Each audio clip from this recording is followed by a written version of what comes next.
Okay guys, welcome to another video. Today we're looking at the Galaxy Z Fold 6. The image you're looking at right now has been shot directly from the Galaxy Z Fold 6. And in this video we're going to talk about the phone, which I've been using for the past 3 weeks. I'm going to detail what I like, what I found quite good, what I found quite interesting, and what I really don't like about the device. After 3 weeks with the Galaxy Z Fold 6, I've got plenty of things to say. Samsung has made solid improvements, especially in making the device thinner and lighter. It is a way better foldable phone than what we first saw when they made the first folding phone. However, that's not to say it's 100% perfect. Let's dive into what stood out and where it falls short. The first thing you notice when you pick up the Fold 6 is how slim and light it is. This has been the reaction from all my friends through my time with the device. Samsung has done a great job with this. When unfolded, it's just 5.6mm thick. And even folded, it's 12.1mm, which is quite impressive for a foldable. At 239 grams, it's not going to weigh you down and it fits comfortably in your pocket, which is a win for portability. Remember, this thing is almost 8 inches into the tablet territory when unfolded. To me, it's wild how light and thin it feels, especially when it's open, making me wonder just how much a thinner device will feel. The hinge is solid too. It can hold the phone open at various angles and it feels smooth when you open and close it. But while Samsung has reinforced the Fold 6 with Gorilla Glass Victus 2 and made it IP448 water resistant, you still can't help but feel cautious with it. It's still a foldable phone, and foldables are inherently way more fragile than normal devices, especially when it comes to the main inner display. So when you're using it like I have, there are instances where I just felt like I needed to be more cautious and reserved with what I wanted to do. The 7.6-inch foldable dynamic AMOLED 2X display is really the star here. If you love multitasking, you're going to enjoy this screen. It gets to 2600 nits of peak brightness and the resolution is very sharp. Everything looks amazing, whether you're working on documents, running multiple apps, or just watching content. It's also got a 120Hz refresh rate, which makes things look smooth and fluid, even when you're multitasking, switching between apps and scrolling between different platforms. It just gets very smudgy and dirty quickly. That's the major gripe I have, especially on the inner display that's plastic. In my time with it, I found myself being way more productive on the Fold 6 compared to even larger devices like the iPad Pro 12.9-inch. This is because it's compact when you need it to be, but when you open it up, it's like having a mini tablet. That flexibility to me has been key. It makes me find very many different scenarios to type out something or check out something online that looks better when you use the bigger display. And I really wish Samsung will put a full-on browser desktop here, like we've seen with Safari on the iPad, that I feel like will take productivity a notch higher.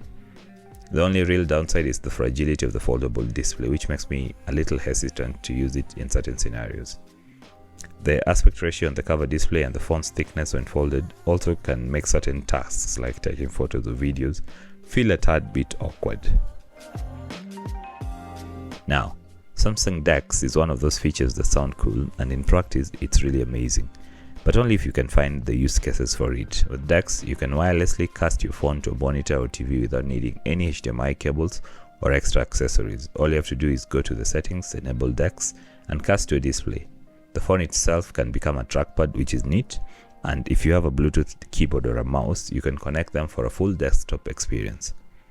DeX is seamless whether you opt for the HDMI connection or you just go wireless, but there's a catch in that finding actual use cases for it, for me, has still been an issue, at least for myself. I have seen some people really recommend DeX, and if it works for you, it works for you. I want to argue that it will be one of those features that you may not use on a daily, but when you do, it will blow away everyone, especially if you're presenting, say, to a boardroom or to a scenario where people have carried huge laptops or huge tablets and you're just casting from your phone. If you want the full desktop experience from your phone, DeX delivers better than anything I've seen. You just need to figure out how often you'll need that in your daily life. For all its power, the Fold 6 has great battery life. With a 4400 mAh battery and the efficiency of the Snapdragon 8 Gen 3 chip, this phone can easily last through a day of heavy use. There's this scenario where I got out of the house at 52% and I was hotspotting my 5G connection to my laptop, I was using Google Maps to navigate, and I was running multiple apps and using social media a lot. And by the end of the day, I still had battery life at around 18%. It just didn't die on me, and that was amazing. And that has been the case multiple times over. But while the battery life is strong, charging is where there's still a little issue. It's bad enough that the phone doesn't come with a charger in the box. However, to me, it gets annoying when it becomes picky about which chargers it wants to work with. For instance, whenever I get into the car, the phone doesn't charge. It refuses the charger and says that's a slow charger. This is the same charger that charges with every other device I have. Yes, it will power Android Auto and run everything correctly, but it just won't charge the phone. Which is weird because many other phones I use, including the iPhone and other devices, don't have an issue with this charger.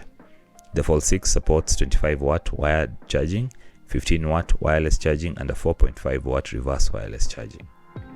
Welcome. I am Artificial Intelligence.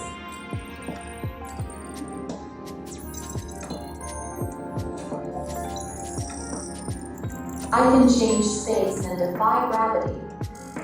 Samsung has packed the Fold 6 with Galaxy AI features.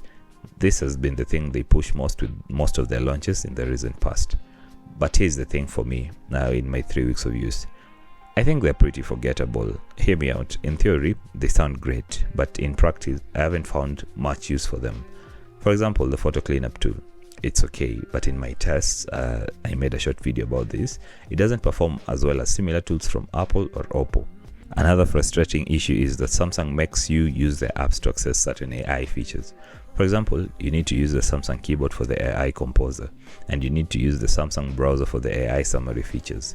This feels restrictive to me, especially compared to something like Oppo, which allows you to use all these features across third-party apps. I'm not a fan of the Samsung keyboard, so forcing me to use it for the AI composer isn't ideal.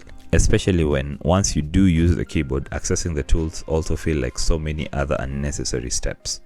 The interpreter feature sounds cool, looks cool, but it doesn't support African languages. So when do I even get to use it in reality? The overall idea about AI is great, but in actual use cases, these features feel more like things you show off once and you forget about immediately.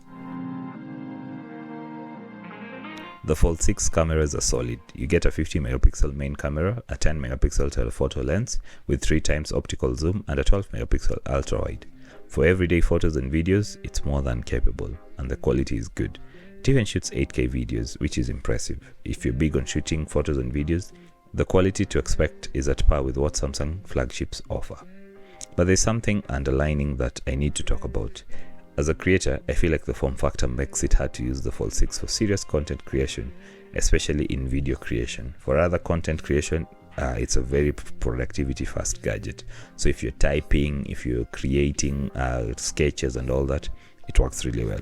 But for video content specifically, I have a problem. The font's thickness when closed and the awkward aspect ratio of the cover display makes it difficult to hold and to use the viewfinder for extended shoots. So if you want to put it on a tripod and all that, it just looks awkward and feels like it could slide out and fall off. Plus, when it's open, the size of the device, the very thin bezels, and the fragility of the foldable screen makes you think twice before using it as you normally would in different environments. You can't mount it when it's open, you can't hold it on a tripod, you cannot hold it for extended periods when shooting. It just feels a tad off. I think to get comfortable with the Fold 6 as your shooting companion, we need to get more assurance around the display, and we also need to see more accessories that help you shoot with it. When it comes to performance, there's nothing to complain about. This is the Snapdragon 8 Gen 3 chipset.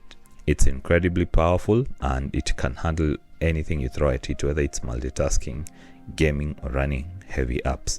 The phone is smooth and fast with no lag. Samsung has also promised 4 years of Android updates, which is great for future-proofing.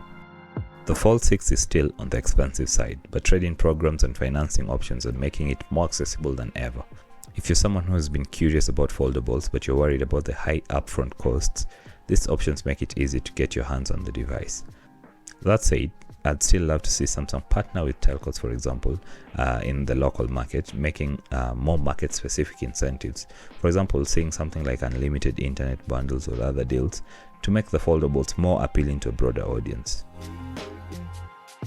The Galaxy Z Fold 6 is without a doubt one of the best foldable phones out there right now. Actually, to put it correctly for the Kenyan market, it is the best foldable phone you can get here. It is thinner and lighter and more refined than previous generations, and it's a fantastic device for productivity and multitasking.